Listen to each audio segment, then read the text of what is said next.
এই ধরনের প্রশ্নগুলো ডাব্লিউবিপি, কেপি, এসএসসি, জিডির পরীক্ষায় খুব আসে। কি বলা আছে? হুইচ নাম্বার ইজ লার্জার, অর্থাৎ কোন সংখ্যাটা বড়। প্রথমেই আমাদের এই যে উপরের পাওয়ারগুলোকে সমান করে নিতে হবে। তার জন্য আমরা লিখতে পারি 3 টু দি পাওয়ার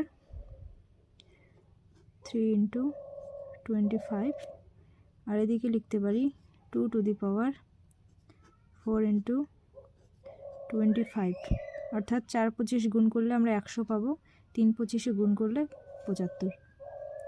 এবার লিখতে পারি 3 পাওয়ার অল টু দি পাওয়ারে 5, 2 এর পাওয়ারে 4, অল টু দি পাওয়ার 25। এবার 3 এর কিউব করলে আমরা পাবো 27, আর 2 এর পাওয়ারে 4 আছে, আমরা পাবো 16। দুটোরই পাওয়ারে 25, তাহলে কোনটা বড় হলো? 27 আমাদের বড়।